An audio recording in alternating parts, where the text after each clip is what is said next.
इस वक़्त भारत के अंदर बड़ी एक डेवलपमेंट हो रही है और वो ये है कि जो तहव्वुर हुसैन राना है, वो इस वक़्त नेशनल इंटेलिजेंस एजेंसी जो भारत की एजेंसी है, उसकी कस्टडी में है। आज वो हो गया जिसका इंतजार हिंदुस्तान को 16 बरसों से भी ज्यादा वक्त से था। तहव्वुर हुसैन राना का कहा जा रहा है कि जी मुंबई अटैक में इन्वॉल्व था। अमेरिकन प्रेसिडेंट यानी कि आप जानते हैं कि डोनाल्ड ट्रंप साहब ने कहा कि जी इसको हवाले किया जाए भारत के। और ये आप समझ लें कि ये इंडिया का एक मजबूत पॉलिटिकल प्रेशर है। उस हमले की साजिश रचने वालों में से पहला शख्स आज हजारों किलोमीटर दूर से घसीटकर भारत आ चुका है। तहव्वुर हुसैन राणा ने हर कोशिश कर ली कि भारत की पकड़ से बच सके, लेकिन वो नाकाम रहा। 27 फरवरी को तहव्वुर राणा ने अपने प्रत्यर्पण पर रोक लगाने के लिए अमेरिकी सुप्रीम कोर्ट में आपातकालीन याचिका दाखिल की थी।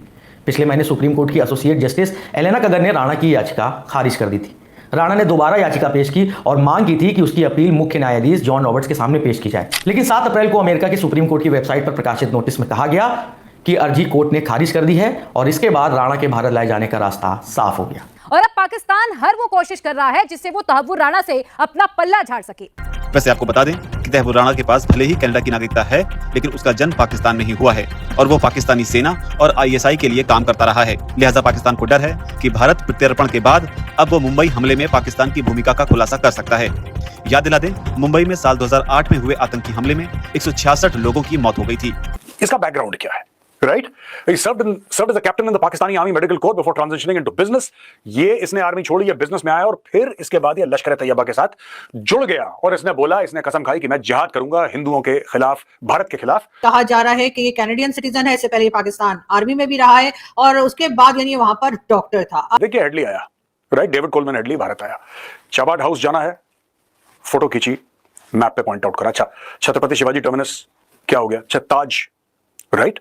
ये जितनी भी जगह थी जहां पे अटैक हुआ था, डेविड कोलमैन हेडली कई बार आया, कई बार गया और इसने पूरा रिकॉनेसेंस करा था। फिर ये पूरा खाका बना के इसने लश्कर तैयबा को दिया और ये बताया कि साहब देखिए, ये इस जगह ये चीज है, इस जगह ये चीज है, आप ऐसे जाओगे तो आपको ये रास्ता मिलेगा। उसने पूरा मैप आउट करके बनाया और उसको मदद करने वाला था तहव्वुर हुसैन राणा। तहव्वुर राणा ने कभी सोचा भी नहीं होगा कि वो पाकिस्तान से जाएगा कनाडा, कनाडा से अमेरिका, अमेरिका से उसको लॉस एंजलिस से उसको दिल्ली, और जारी बात है उसको यहीं पे they will give him death sentence, 100% death sentence होगी।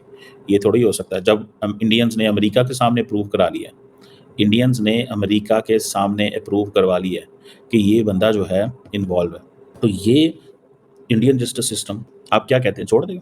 कभी भी नहीं छोड़ेगा। इंडियन जस्टिस सिस्टम इनको सीधी सजा देगा और सजा भी वो इसी चक्कर में होगी कि जनाब ये इनको सजाए मौत दी जाए और इसके अलावा उनको कोई वो नहीं आएगी। अब वो सारी बात है, उसके अलावा क्या है, असल में तो इंडिया समझता है कि हमारी फैमिलीज़ जो हैं वो उनको हम अहमियत दे रहे हैं।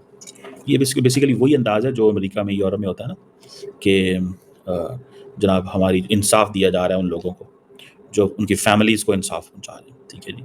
और सुनने में आया कि अब उसको 15 दिन की कस्टडी में दिया जाएगा। 15 दिन में जारी बात है उसके साथ गपशप मार के सारी खबरें ले ली जाएंगी। अब तो ये देखें, पहली दफ़ा वो आया इंडिया की कस्टडी में मेरा ख्याल, और सुनने में आया कि उसको पटियाला हाउस कोर्ट में, जो कि इंडिया गेट के करीब है, वहाँ पे लेके गए हैं, पेश किया। वहाँ पे बड़ी हाई सिक्योरिटी थी।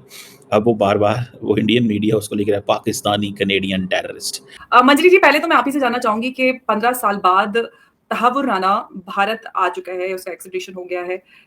आप अगर हम इसको स्ट्रेटेजिक टर्म्स में देखें तो कितना सिग्निफिकेंट आप इसको देखती हैं?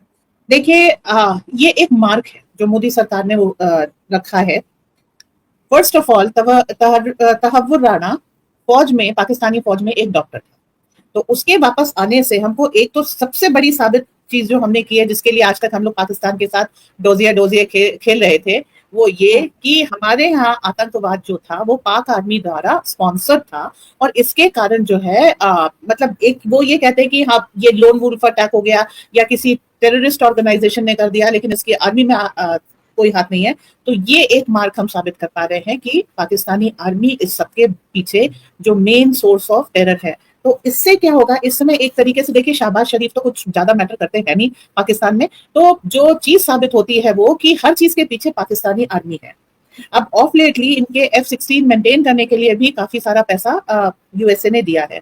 तो हमें बस यही करना है कि कोई भी जो आज तक है वो सुधार इस आर्मी में हुआ नहीं है, तो आगे इनको पैसे दे करके और उम्मीदें लगाते जाना वो बेवकूफी की बात होगी। पहले इनसे कुछ सुधारों की उम्मीद करें।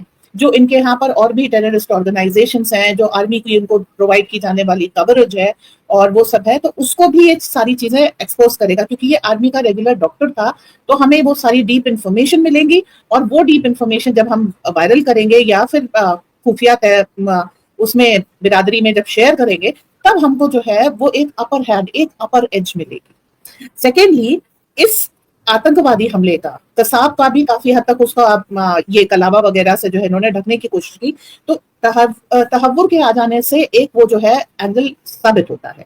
अब इसके पीछे की काफी और चीजों लोगों के खिलाफ जिनके पास हमारे पास लिए पुख्ता सबूत नहीं थे, हो सकता है वो पुख्ता सबूत मिल जाए और आगे की जो जांच एक जगह अटक गई थी वो सब आगे बढ़ती जाए। तो ये एक्स्ट्राडिशन को मैं बहुत इंपॉर्टेंट देखती हूँ। हालांकि अभी भी भारत में उसके ऊपर मुकदमा चलेगा, ये सब होगा, ठीक है, डिले होगी, लेकिन अल्टीमेटली भी अगर हम उन सारे टेररिस्ट तक पहुंच जाए जो प्लानिंग में थे, जो एग्जीक्यूशन में थे, ठीक है, छोड़िए, जो जिन्होंने फंड किया था, जिन्होंने ट्रैवल फैसिलिटेट किया था, जानते हैं हमारे रॉ हमारी सब कुछ जानती है, लेकिन हमें काफी चीजें साबित करने की जरूरत पड़ती है और तहव्वुर राणा हमें वो सारी चीजें साबित करने में मदद करेगा। एंड इसलिए मैं इस एक्सट्रेडिशन को बहुत इंपॉर्टेंट देखती हूँ। इसके अलावा ये एक तरीके से करिए फ्लड गेट खुल गया, इसके बाद बहुत सारे और लोग एक्स्ट्राडाइट हो सकते हैं जो भारत से डिफरेंट ऑफेंस करके भाग गए हैं। तो वो जो होने से फिर क्या होगा, एक माइंडसेट होता है कि भारत में अभी तक क्या था, अपराध करके आप भाग सकते थे, तहव्वुर राणा एक नजीर बनेगा कि भारत में अपराध करके आप भाग नहीं पाओगे, तो या तो अपराध मत करो या फिर जो है फिर पकड़े जाने के लिए तैयार रहो। जैसे मोसाद के केस में है ना कि कहीं भी जाओ मोसाद विल हैंडल, तो सेम चीज हमारी भी हो जाएगी कि धरती के किसी भी जगह चले जाओ, we will hunt you down, either bring you back और यू विल मीट अप। दोस्तों नमस्कार और स्वागत है आपका अपने पसंदीदा चैनल ट्रू इंडियन रिएक्शन पे। दोस्तों 166 लोगों के हत्यारे साजिशकर्ता में से एक तहव्वुर हुसैन राणा को आखिरकार भारत यूएसए से घसीटते हुए लेकर आ ही गया। इस पाकिस्तानी एक्स आर्मी डॉक्टर ने अपने आप को एनआईए से बचाने के लिए बहुत प्रयास किए, लेकिन मोदी जी के एग्रेसिव डिप्लोमेसी ने असंभव काम को संभव बना दिया। अब ये जिहादी चूहा भारत में अपने कर्मों की सजा पाकर रहेगा। डरा हुआ पाकिस्तान अब अपनी इज्जत बचाने के लिए राणा को अपना नागरिक मानने से इनकार कर रहा है और इसे कैनेडियन नागरिक बता रहा है। खैर जो भी हो, इस घटना से जिहादियों में खलबली तो मची गई है। उन्हें ये पता चल गया है कि ये नया भारत है और अगर हमने भारत में किसी प्रकार की गुस्ताखी की तो भारत हमें कहीं से भी घसीट के लाएगा और न्याय व्यवस्था में हमें सजा जरूर दिलवाएगा। आइए इसी पृष्ठभूमि पे बने इस मजेदार वीडियो को देखते हैं। कृपया इस वीडियो को लाइक करें, शेयर करें, सब्सक्राइब करें और हाँ, कमेंट बॉक्स में जय हिंद लिखना बिल्कुल न भूलें। हम आपसे मिलते हैं नेक्स्ट वीडियो में। Till then take care of yourself and जय हिंद। अब आपको याद दिला दें कि साल 2011 में एनआईए ने राणा पर आरोप लगाया था कि मुंबई हमलों में उसकी भूमिका है। उसने अपने बचपन के दोस्त डेविड कोलमैन हेडली के लिए फर्जी दस्तावेज बनाने में मदद की थी ताकि वो भारत आ सके। हेडली ने बाद में मुंबई हमलों के लिए रेकी भी की थी। साल 2019 में भारत ने डिप्लोमेटिक चैनलों के जरिए अमेरिका से राणा के प्रत्यर्पण की अपील की थी। साल 2023 में अमेरिका की अदालत ने राणा के प्रत्यर्पण का आदेश भी दिया था। हालांकि इसके बाद राणा ने कोर्ट में कई बार अपील दाखिल की और कहा कि पाकिस्तानी सेना में उसके बैकग्राउंड की वजह से भारतीय जेलों में उसे यातना दिए जाने की संभावनाएं हैं। लेकिन राणा की कोई भी कवायद काम नहीं आई। ट्रंप के सत्ता में आने के बाद उन्होंने ऐलान किया कि राणा को भारत जाना होगा और न्याय का सामना करना पड़ेगा।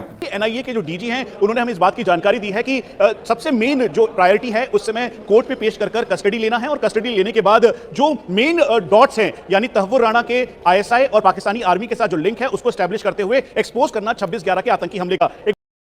चैनल सब्सक्राइब करें और मेरे हर अपडेट आपको मिले इसके लिए बेल आइकन जरूर दबाइएगा। आप सभी को मेरी ढेर सारी शुभकामनाएं।